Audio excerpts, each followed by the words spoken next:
నాలుగవదిగా మనం చూస్తుంటే పాప పరిహారార్థ బలి. ఇదేంటండి? పాప పరిహారార్థ 4వ అధ్యాయము లేవియాకాండము. ఇవి చెప్పిన తర్వాత మరొక ప్రాముఖ్యమైన విషయం మన బైబిల్లో ఈ బలిని చెప్పిన తర్వాత మరొక మంచి ప్రాముఖ్యమైన బలి మనం చెప్తున్నాడండి. 4వ అధ్యాయం మొదటి నుంచి. మరియు యెహోవా మోషేకు ఇలాగ సెలవిచ్చాను, నీవు ఇశ్రాయేలు తిట్లనము యెహోవా ఆజ్ఞలన్నిటిలో దేని విషయమైనను ఎవడైనను పొరపాటున చెయ్యరాని కార్యములు చేసి పాపి అయిన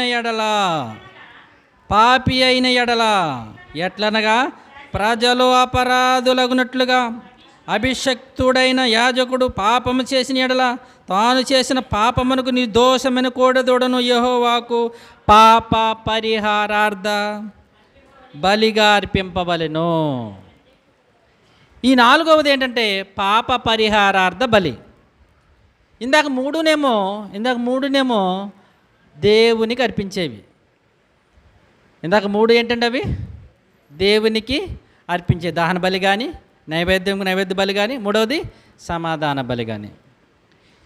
ఈ యొక్క 4వది పాప పరిహారార్థ బలి ఇదేంటో తెలుసా? ఎవరైనా సంఘం పొరపాటు చేసినా, యాజకుడు పొరపాటు చేసినా, లేదా వ్యక్తిగతంగా ఎవరు పొరపాటు చేసినా, అక్కడ 3 చెప్పాడండి. 13వ వచనంలో ఇశ్రాయేలులో మొత్తం సమాజం సంఘం అంతా పొరపాటు చేస్తే ఒక విధముగా, 22వ వచనం అధికారి పొరపాటు చేస్తే అన్నం చూడండి. 27వ వచనం మీ దేశస్తుల్లో ఎవడైనా పొరపాటు చేసినట్లా కనిపించిందా మీకు? 4వ అధ్యాయంలోనే 13వ వచనం చదువుతున్నాను. ఇశ్రాయేలుల సమాజం అంతా పొరపాటున, అంటే ఇశ్రాయేలు సంఘంలో ఎవడైనా పొరపాటు చేస్తే, సంఘం పొరపాటు చేస్తే, 2వదిగా ఒకవేళ అధికారి పొరపాటు చేస్తే, 3వదిగా ఒకవేళ ఎవడైనా మీ దేశస్తుల్లో నివసించేవాడు ఎవడైనా పొరపాటు చేస్తే ఏం చెయ్యాలి అని అంటున్నాడంటే దేవుడు. ఏం తీసుకోవాలంటే ఒక నిర్దోషమైన కోడెదూడను, అంటే ఎక్కువ ఉన్నవాడు డబ్బు ఉన్నవాడేమో కోడెదూడ, లేదో ఏం చేయాలి తెలుసా? దీంట్లో మంచి పొరపాటు చూడండి. ఒక విషయాన్ని మీరు జాగ్రత్తగా గమనిస్తే, మనం గమనిస్తే 22వ అధ్యాయంలో యాజకుడు తప్పు చేసిన ఎడల ఏం చేయాలి చూడండి. యాజకుడు తప్పు చేస్తే 22వ వచనం 23వ వచనం, అధికారి పొరపాటున పాపం చేసి తన దేవుడని యెహోవా ఆజ్ఞలన్నిటో దేనిని మీరిని చెయ్యరాని పనులు చేసి అపరాధి అయినడలా అతడు ఏ పాపం చేసి పాపి ఆయను అది తనకు తెలియబడిన ఎడల అతడు నిర్దోషమైన మగ మేక పిల్లను అర్పణంగా దాన్ని తీసుకుని రావాలి. ఇక్కడ గమనించాలి. ఇక్కడ ఏం చెప్తున్నాడంటే, ఒకవేళ అధికార పాపం చేస్తే, ఎవరండి? అధికారి, ఒక యాజకుడు కానీ పాపం చేసాడు అనుకోండి, మగ మేక పిల్లని తీసుకురావాలి. దేన్ని తీసుకురావాలి? ఒకవేళ ప్రజలు తప్పు చేశాడు అనుకోండి, ఎవడన్నాను అతను ఏం చేయాలి చూడండి. ఇక్కడ జాగ్రత్త గమనించాలి. ఏ పశువు అంటే మగదే, మేకపిల్ల. మరలా 27వ అధ్యాయం మొదటిది, మీ దేశస్తులు ఎవడైనాను పొరపాటున పాపం చేసి చెయ్యరాని విషయంలో యెహోవాజ్ఞలలో దేనైనను మీరి అపరాధి అయిన తాను చేసిన పాపమని ఒకవేళ తనకు తెలియజేయబడినలా తాను చేసిన పాపముల విషయమై ఇందాక అటు ఇటు అయిందా, ఇటు అయిందా, మొత్తం వెళ్ళిపోతారు. ఇందాకేమమ్మా మీకు అర్థమవుతుంది? పెద్దవాళ్ళకి ఏమన్నా ఏంటి మేకలు అంటున్నారు, గొర్రెలు అంటున్నారు, మాకు కూడా ఎత్తే బంధు కోసం తినమనుకున్నారా? ఇక్కడ ఇశ్రాయేలులకి దేవుడైన యెహోవా చెప్తున్న చట్టంలో జాగ్రత్తగా గమనించండి. యాజకుడు తప్పు చేస్తే, పొరపాటు చేస్తే ఆ పాప పరిహారార్థ బలిగా మగ మేక పిల్లని ఇవ్వాలి.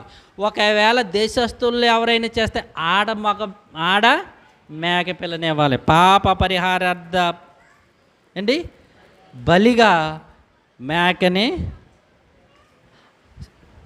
ప్రజలైతే ఆడ మేకని, అధికారి అయితే, అది సమాజం అయితే, ఇంత మీరు చెప్పలేదు, సమాజం సంఘం అయితే చూడండి పైన 13వ వచనంలో 14వ వచనం, వారు ఆ ఆజ్ఞకు విరోధంగా పాపం చేసి ఆ పాపము తమకు తెలియబడినప్పుడు సంఘము, చూడండి ఆ మాట, సంఘము పాప పరిహారార్థ బలిగా ఒక కోడెదూడను అర్పించి, అది చూసారా? ఈ పాప పరిహారార్థ బలులు సంఘం అయితే పెద్దదే. మరి పెద్దలకు సంఘం కదా ఒకళ్ళిద్దరు ఉంటారండి. సంఘాలు ఎంత మీద చేసుకుంటారు? మన ఇంట్లో అయితే కేజీ కోడి మాసం కదండి, ఓ కోడి. అదే మొత్తం ఫ్యామిలీలో చాలామంది ఉంటారు అప్పుడైతే పెరిగిపోతాయి. అదే ఫంక్షన్లు అనుకోండి, గొర్రెలు పెరిగిపోతుంటుంటాయి. ఇక్కడ ఒకడైతే యాజకుడైతే అధికారి అయితే మేక. ఒకవేళ దేశస్థుల్లో ఒక వ్యక్తి అయితే, ఒక సామాన్యుడైతే ఆడమేక.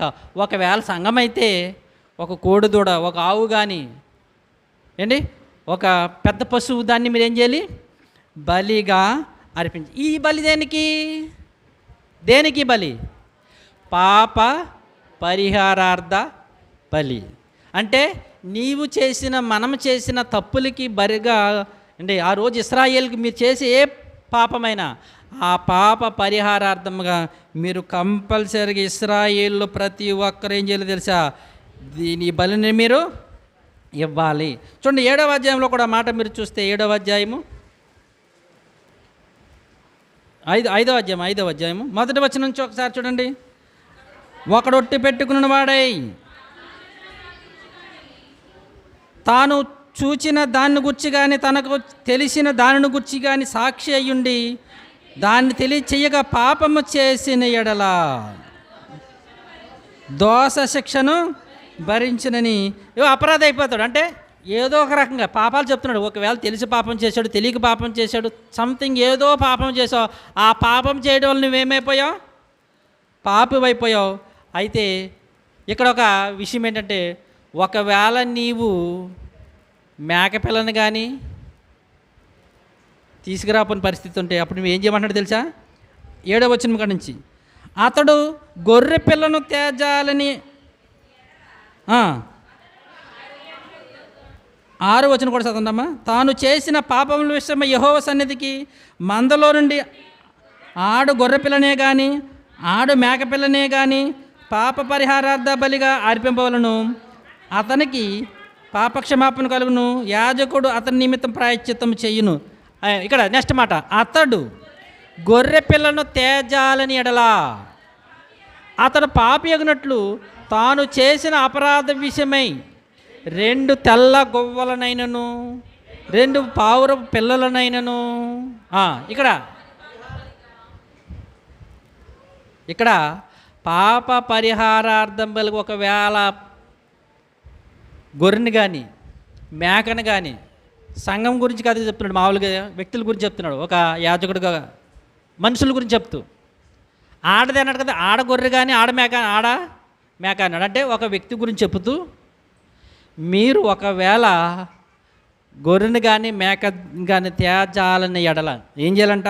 2 తెల్ల గొవ్వలనైనను 2 పావురపులైనను తీసుకొచ్చి, ఒకటి పాప పరిహార్థ బలిగా, రెండవది దహన బలిగా అర్పించాలి. 2 తీసుకురమ్మన్నాడు కదా.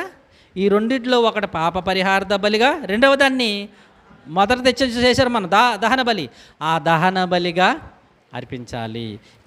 ఈ బలి ఎందుకంటే మనుషులు చేసిన ఒక సంఘం కానీ తెలియక పొరపాటున ఆజ్ఞల విషయంలో పొరపాటు చేసిన, ఒక అధికారి పొరపాటు చేసిన, ఒక మనుషులు ఎవరో పొరపాటు చేసిన, ఈ కంపల్సరిగా ఈ పాప పరిహారార్థ బలిగా మీరు ఈ నిర్దోషమైన యాజకుడిదైతే ఒక రకంగా, ఒకవేళ మనుషులతో ప్రజలదైతే ఈ విధంగాని ఈ పాప పరిహారార్థ బలిగా చెప్పాడు. 5వదిగా మనం చూస్తుంటే అపరాధ పరిహారార్థ బలి. ఇందాకేమో పాప పరిహారార్థ బలి, ఇక్కడ అపరాధ పరిహారార్థ బలి. దీని గురించి మనం చూస్తుంటే లేవియాకాండం 6వ అధ్యాయం, లేవియాకాండము 6వ అధ్యాయము మొదటి వచనం. మరియు యెహోవాకు మోషేకు దేవుడు ఇలా సెలవిచ్చాడు ఏంటంటే, ఒకడు యెహోవాకు విరోధముగా ద్రోహము చేసి పాపి అయిన ఎడల తనకు అప్పగింపబడిన దాని గుర్చియే కానీ, తాకట్టు ఉంచిన దాని గుర్చియే కానీ, దోచుకున్న దాని గుర్చియే కానీ, తన పొరుగువానితో బొంకిన ఎడనేమి, తన పొరుగువాన్ని బలత్కరించిన ఎడలనేమి, పోయినది తనకు దొరికినప్పుడు దాన్ని గుర్చి బొంకిన ఎడలనేమి, మనుషులు వేటిని చేసి పాపులగుదురో వాటన్నిటి విషయంలో అబద్ధ ప్రమాణం చేసిన ఎడలనేమి, అతడు పాపము చేసి అపరాధి యగును. గనుక ఈ అపరాధ అంటే దేవుడు ఆల్రెడీ ఆజ్ఞ ఇచ్చాడు. ఆల్రెడీ చెప్పాడు కొన్ని ఆజ్ఞలు. ఆ ఆజ్ఞలు చెప్పినా కూడా ఆజ్ఞల ప్రకారంగా నడవకుండా తప్పు చేస్తే, ఆ పైన చూడు కొన్ని చదివాము ఇప్పుడు మనం, అలా చేస్తే అతడు ఏమవుతాడంట? అపరాధి అవుతాడు. ఆ అపరాధికి పరిహారార్థమే అపరాధ పరిహారార్థ బలి. చెప్పిన ఆజ్ఞలు చేయకుండా నువ్వు అపరాధి అయ్యో, అపరాధికి బలి, మరి పరిష్కారమే అపరాధ పరిహారార్థ బలి. ఈ బలిని గురించి కూడా దేవుడు చెప్తున్న మాట మీరు చూస్తుంటే ఏం చేయమంటున్నాడు చూడండి, 6వ వచనం. అతడు యెహోవాకు తన అపరాధ విషయములలో నీవు ఏర్పరిచి వేల మందలో నుండి నిర్దోషమైన పొట్టేలుని యాజకుని యొద్దకు తీసుకుని రావలెను. ఏం చేయాలంటే దేని తీసుకురావాలంట? నిర్దోషమైన పొట్టేలునే. ఇక్కడ 7వ అధ్యాయంలో కూడా చూడండి, 7వ అధ్యాయం మొదటి నుంచి మీరు చూస్తుంటే అపరాధ పరిహారార్థ బలి అతి పరిశుద్ధము, దానిని గుర్చి విధి ఏదనగా దహన బలి పశువులు వధించు చోటను అపరాధ పరిహారార్థ బలి రూపమైన పశువులను వధింపవలెను అని దీని గురించి మొత్తం దాన్ని ఎలా అర్పించాలో, దాన్ని ఎలా చేయాలో, దాన్ని విడిభాగాలు ఎలా అర్పించాలో మొత్తం దీని గురించి 10 వరకు ఆయన చెప్పుకుంటూ వచ్చాడు. అంటే ఎవరైనా దీనిని ఈ దహన రూపముగా ఎవరైనాను చేస్తే దాన్ని ఏం చేయాలి? కంపల్సరీగా వారు పొట్టేలును దహన బలిగా మనం తీసుకురావాలి. 9వ వచనంలో కూడా చూడండి, 8, 9 వచనంలో ఉన్న చూడ మాట, ఒకడు తెచ్చిన దహన బలిని ఏ యాజకుడు అర్పించునో ఆ యాజకుడు అర్పించిన దహన బలి పశు చర్మము అతనిది, అది అతని తగును. 9వ వచనం. పొయ్యి మీద వండిన ప్రతి నైవేద్యమును కొండలోనే కానీ పెనంలోనే కానీ కాల్చినది యావత్తును దాన్ని అర్పించినది యాజకుని తగును, అది అతని తగును. అది నూనెతో కలిసినదే కానీ పొడిదే కానీ మీ నైవేద్యములన్నింటినీ అహరోని సంతతి వారు సమముగా పంచుకొనవాలి. అంటే ఇక్కడ అపరాధ పరిహారార్థ బలిలో కంపల్సరిగా మీరు చేయవలసింది ఏంటంటే నిర్దోషమైన పొట్టేలు అంటుంటాయి. ఇక్కడ కంపల్సరీ, ఇంకా తప్పదు మీకు, కంపల్సరిగా ఎవరైనా దేవుడిచ్చిన ఆజ్ఞలలో మీరి, దేవుడు చెప్పిన కట్టడలను మీరి అపరాధి అయిన యెడల ఆ అపరాధానికి పరిహారార్థమే మీరు నిర్దోషమైన దాన్ని ఏం చేయాలి? మీరు ఈ యొక్క పొట్టేలు కంపల్సరీ. చూసారా ఈ బలుల్లో? చూసారా 5 బలుల్లో 5 రకాలుగా చూసారు చెప్పాడైనా. దహన బలిలో ఒక విధంగా, నైవేద్యములో ఒక విధముగా, సమాధాన బలిలో, మరలా పాప పరిహారార్థ బలిలో, అపరాధ పరిహారార్థ బలిలో. ఈ 5 బలులు ఇశ్రాయేలుకి కంపల్సరిగా మీరు అర్పించాలి. ఈ 5 బలులు. ఒకవేళ పాపి అయినా అపరాధ అయినా, ఒకవేళ మీ దేవుడికి మీరు కంపల్సరిగా దహన బలి అర్పించిన నైవేద్యం చేసినా, ఈ సమాధాన బలులైనా, ఈ విధమైనది మీరు కంపల్సరిగా మీరు ఏం చేయాలి? దేవునికి అర్పణలు బలులు మీరు అర్పించాలి. ఈ బలులు తర్వాత దేవుడు వచ్చేటప్పటికంటే ఇది ఎలా చేసేసారంటే వీళ్ళు ఈ బలులు ఏం చేశారంటే దేవుడికి మీకు ఎందుకు చెప్పాను, పవిత్రమైన వాటిలో ఏం చేయాలంట? పవిత్రమైన మచ్చలేనివి, కళంకము లేనివి, దోషం లేని అర్పించాలి. తర్వాత వీళ్ళు ఏం చేశారంటే మిగిలిన కాలంలో ఏం చేశారో ఒకసారి మీరు చూస్తే మలాకీ గ్రంథం, దేవుడికి ఎంత అసహ్యం వచ్చేసిందంటే ఈ బలులు చివరికి మలాకీ గ్రంథం 1వ అధ్యాయము, మలాకీ గ్రంథము 1వ అధ్యాయము 8వ వచనం ఒకసారి చూడండి.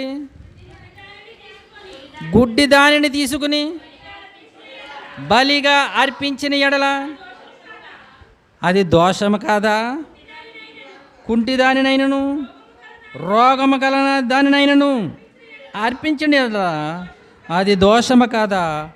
అట్టి వాటిని నీ అధికారికి నీవిచ్చిన యెడల అతడు నీకు దయ చూపినా నిన్ను అంగీకరించునా అని సైన్యములకు అధిపతియగు యెహోవా అడుగుచున్నాడు. ఎందుకో తెలుసా? వీళ్ళు ఏం చేస్తున్నారు తెలుసండి? దేవుడు చూస్తాడేంటి అని గుడ్డిది, కుంటిది, రోగం కలగని తీసుకొచ్చి అర్పించేస్తాడంట.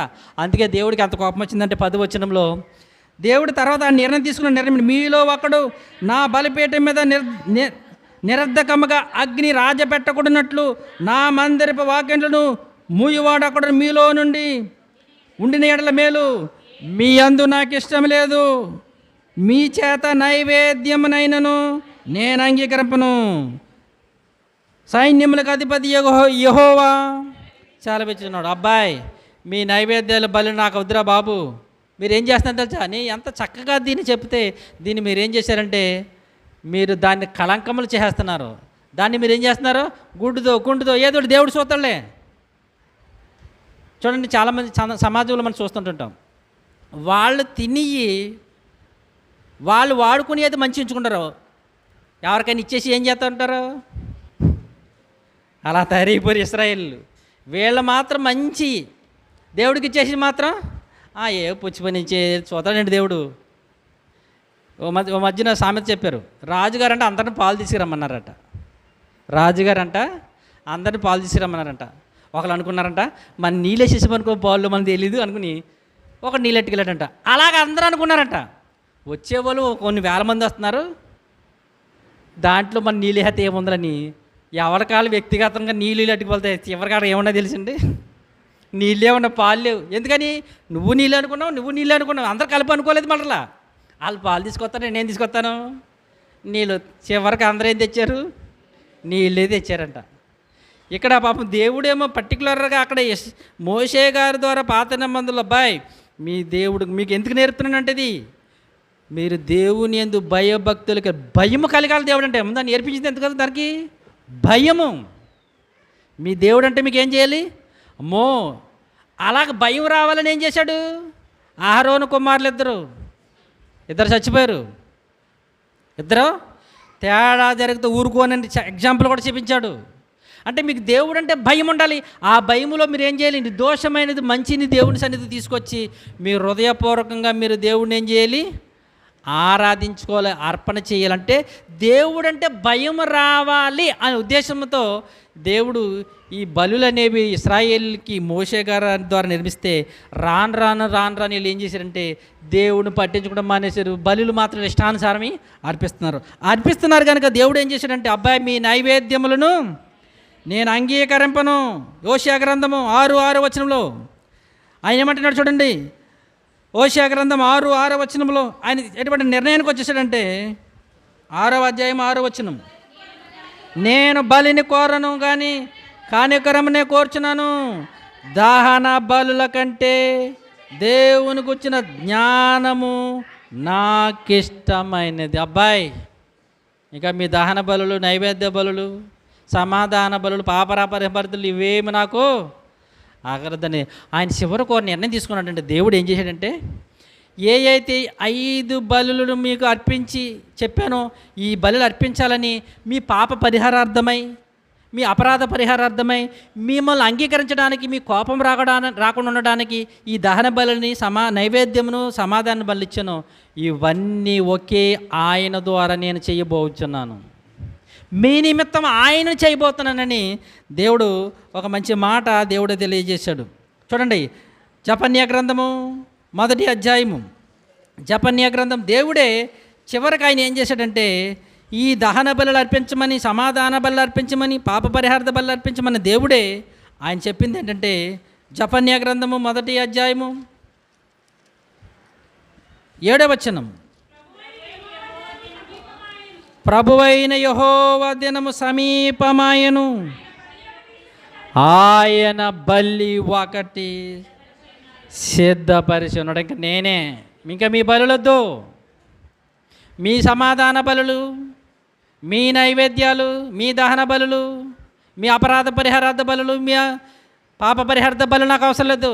నేనే ఒక బలిని సిద్ధపరుస్తున్నాను. ఇక్కడ చివరికి ఇక పాత నిబంధన చివరికి వచ్చేసేటప్పుడు దేవుడు చెప్తున్నట్టుగో, నేను ఒక బలిని సిద్ధపరచబోచున్నాను. 8వ వచనం కూడా, యెహోవా ఏర్పరిచిన బలి దినమందు అధిపతులను రాజకుమారులందరూ అన్య దేశస్థుల వలన వస్త్రములు వేసుకున్న వారందరూ నేను శిక్షింతును. చూడండి 14వ వచనం, యెహోవా మహాదినము సమీపమాయను, యెహోవా దినం సమీపము, అది శీఘ్రముగా వచ్చుచున్నది, ఆలకించండి, యెహోవా దినము వచ్చుచున్నదని.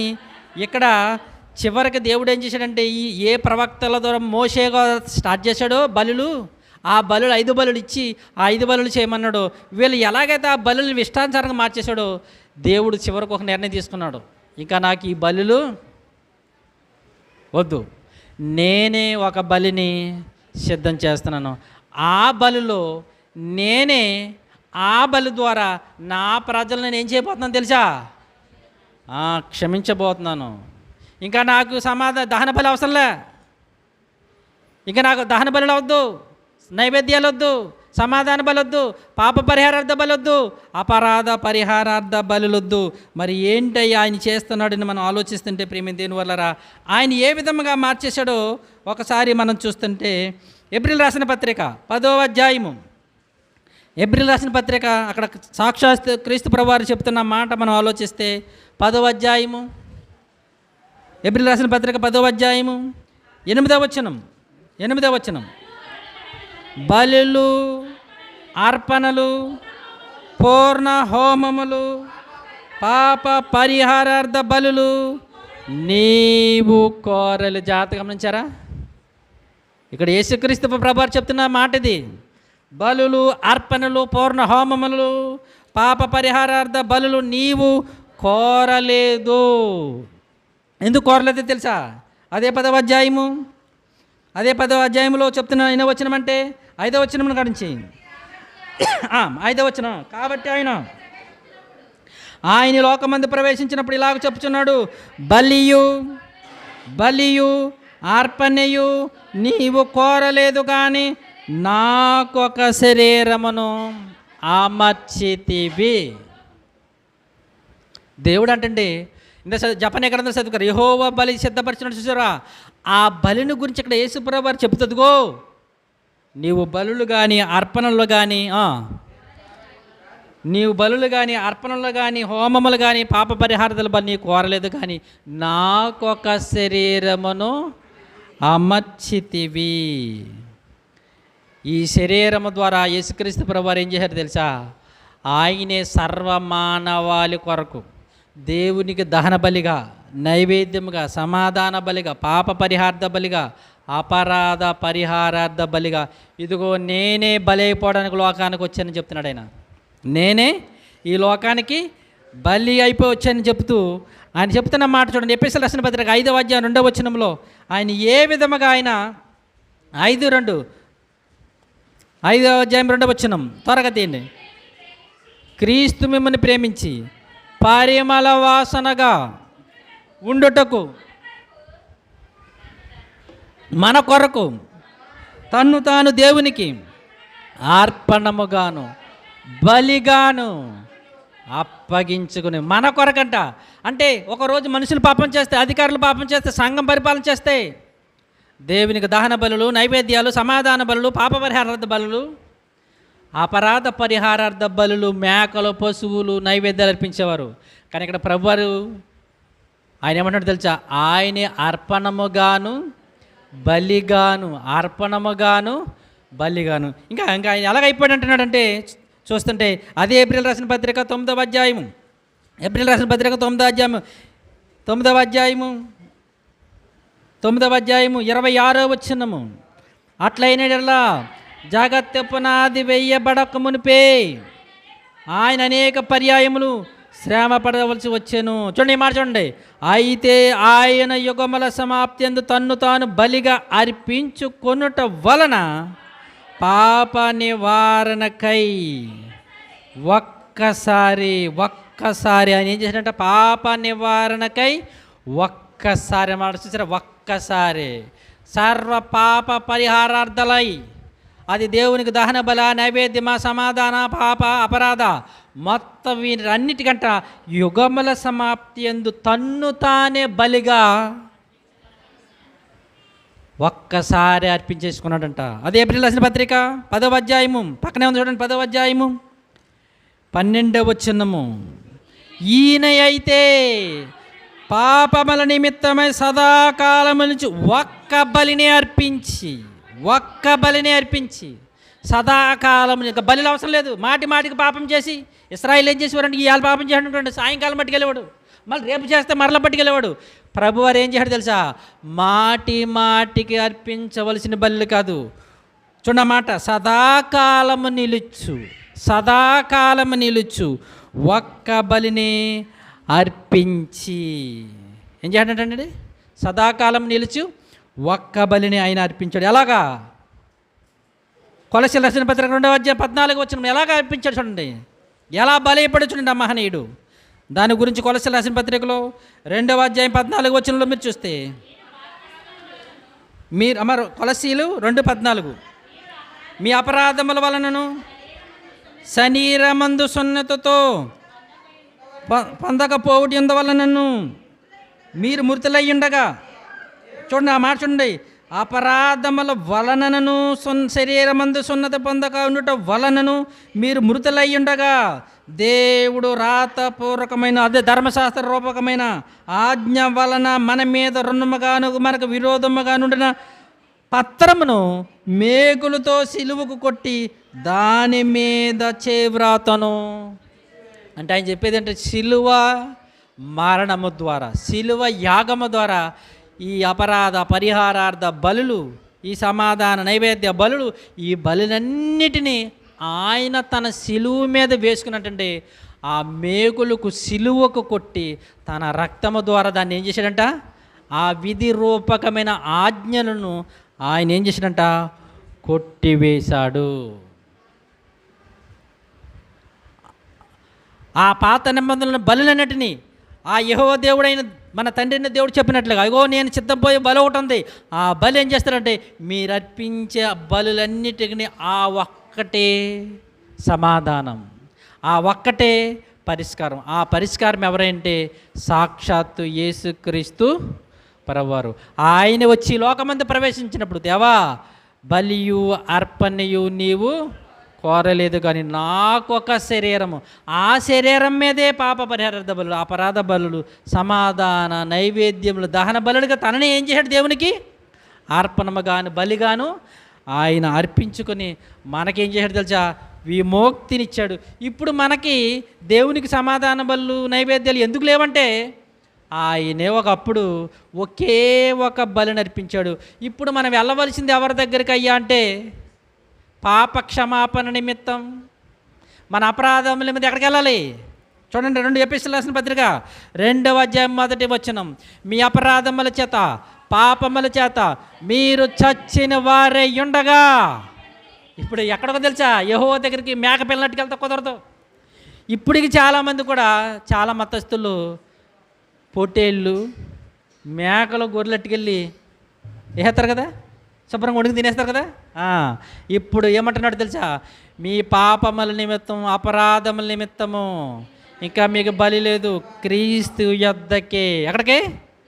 క్రీస్తు యొద్దకి. ఆయనే మీ పాప పరిహారార్థమై మీ అపరాధాల నిమిత్తం ఆయన ఏం చేశాడు? బలి అయిపోయాడు. ఎపిసోడ్ రాసిన పత్రిక అదే 1:7 కూడా మీరు చూస్తే చూడండి, దేవుని మహాకృప దైశ్వర్యమును బట్టి ఆ ప్రియనియందు ఆయన రక్తము వలన మనకు విమోచన, అనగా మన అపరాధములకు క్షమాపణ.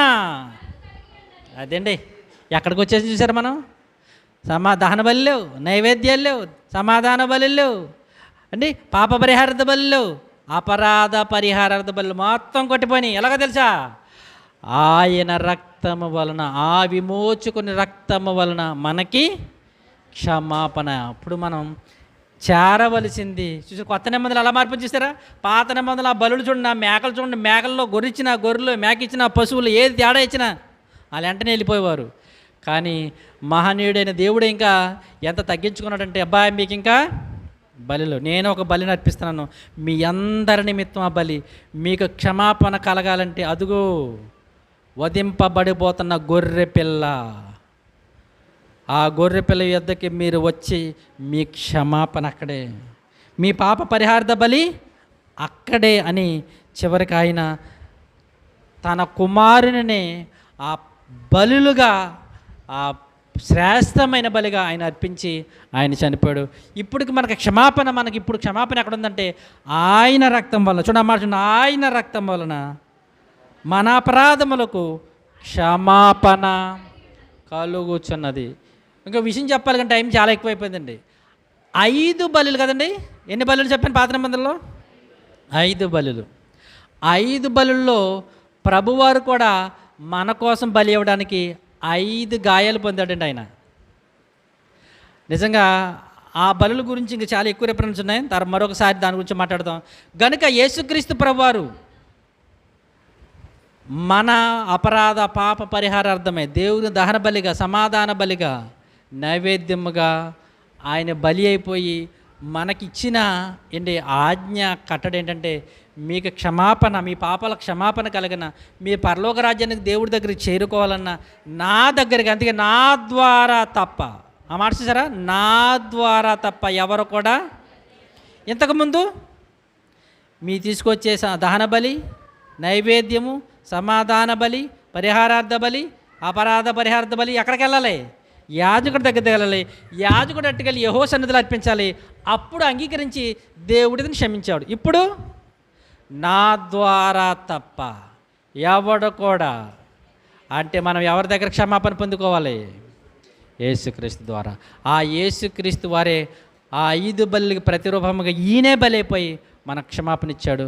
ఆ మహనీయుద్ధనికి వచ్చి మన కన్నీళ్లతో, వినయ విధేయతలతో ఆయన దగ్గరికి మనం వేడుకుంటే క్షమాపణిచ్చి తన రక్తంతో కడిగి మనం శుద్ధులు చేసి ఆయన సన్నిధికి డైరెక్ట్గా పరలోకం, ఇప్పుడు